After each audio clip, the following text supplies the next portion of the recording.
Everyone, आप सभी का हमारे यूट्यूब चैनल कंचन एजुकेशन में स्वागत है। तो आज के वीडियो में हम जानेंगे बेसिक कॉन्सेप्ट के बारे में, यानी कि आधारभूत जो अवधारणा होती है उसके बारे में।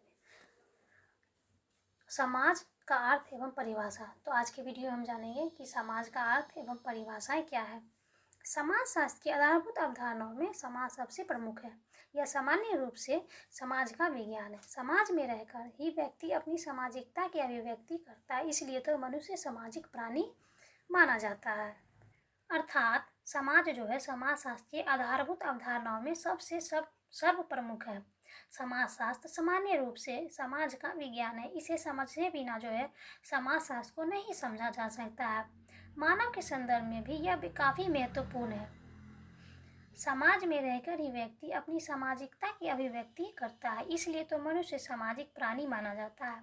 इस तरह समाज का संबोध समाज शास्त्र में इतने महत्व का है कि उस पर हमें थोड़ा गहराई से विचार करने की आवश्यकता है। सामाजिक संबंधों से जो है समाज बनता है और सामाजिक संबंधों की प्रकृति में भेद होते हैं। यही भेद एक समाज को दूसरे समाज से पृथक यानी कि अलग करता है।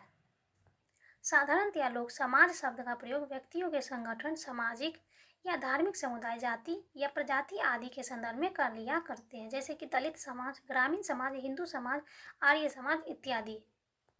जैसे कि अर्थशास्त्र में समाज का अभिप्राय एक खास तरह की आर्थिक क्रियाएं करने वाले व्यक्तियों के आर्थिक समूह से समझा जाता है। राजनीति शास्त्र में समाज की अवधारणा को एक राजनीतिक समूह के रूप में स्पष्ट किया जाता है। मनोविज्ञान में जो है समाज का अभिप्राय मानसिक अंतःक्रियाओं को करने वाले समूह से है तथा मानव शास्त्र में समाज का अर्थ जनजातीय समुदायों से लगाया जाता है। समाजशास्त्रीय दृष्टिकोण से यह अर्थ जो है वैज्ञानिक नहीं है।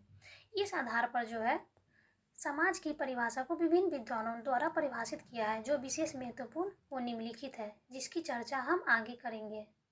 सबसे पहले विद्वान है R.M. MacIver and C.H. Page. इन्होंने सोसाइटी में समाज को परिभाषित करते हुए लिखा है कि समाज रीतियों और कार्य प्रणाली, अधिकार और पारस्परिक सहायता, अनेक समूहों और उपविभागों, मानव व्यवहार के नियंत्रणों एवं स्वतंत्रताओं की व्यवस्था है। इस निरंतर परिवर्तन होने वाली जटिल व्यवस्था को जो है हम समाज कहते हैं।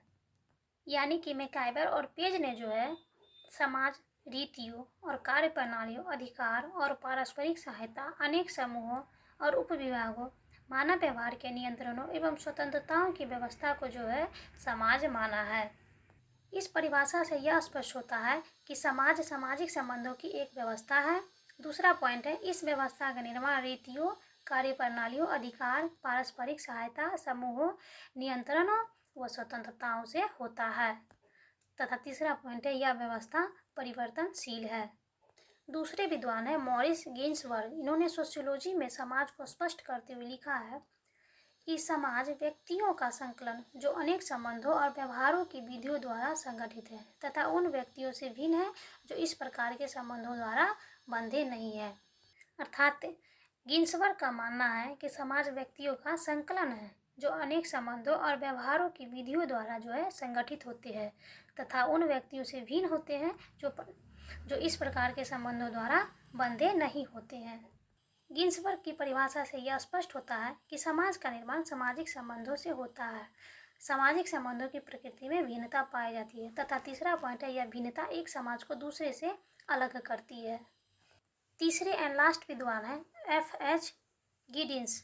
इन्हों के अनुसार समाज स्वयं एक संघ है, एक संगठन है, एक औपचारिक संबंधों का योग है जिनसे संबंधित सभी व्यक्ति एक दूसरे से जुड़े रहते हैं।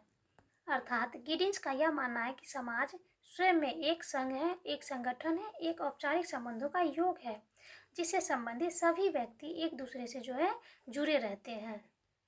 गिडिंस की परिभाषा से यह स्पष्ट होता है कि समाज व्यक्तियों का एक संगठन है तथा दूसरा पॉइंट है, समाज औपचारिक संबंधों से बंधा है। यानी कि समाज के लिए जो है औपचारिक और अनौपचारिक दोनों संबंधों का महत्व है। इस प्रकार उपर्युक्त परिभाषा विवरण से स्पष्ट होता है कि अधिकांश समाजशास्त्री समाज को सामाजिक संबंधों की व्यवस्था के रूप में ही स्वीकार करते हैं। सामाजिक संबंधों का आधार सामाजिक अंतःक्रिया है। यह अंतःक्रिया तीन स्तरों पर होती है। पहला व्यक्ति व्यक्ति के मध्य, दूसरा व्यक्ति समूह के मध्य और तीसरा समूह समूह के मध्य। अर्थात कहा जा सकता है कि इन्हीं अंतःक्रियाओं के फलस्वरूप जिन सामाजिक संबंधों का निर्माण होता है उसको समाज कहा जाता है। तो आज का हमारा टॉपिक था समाज, जिसकी अर्थ एवं परिभाषा की चर्चा हम आज के वीडियो में की है, जिसके अंतर्गत हमने 3 विद्वानों के विचारों को बताने का प्रयास किए हैं। फर्स्ट विद्वान था R.M. मैकआइवर NCH पे, दूसरे विद्वान थे M. गिन्सबर्ग तथा तीसरे विद्वान थे F.H. गिडिंस, जिसकी चर्चा हम विस्तार पूर्वक किए हैं तथा इनके द्वारा प्राप्त निष्कर्षों की भी चर्चा किए हैं। So thanks. वीडियो अच्छी लगी तो लाइक, शेयर एंड सब्सक्राइब जरूर करें।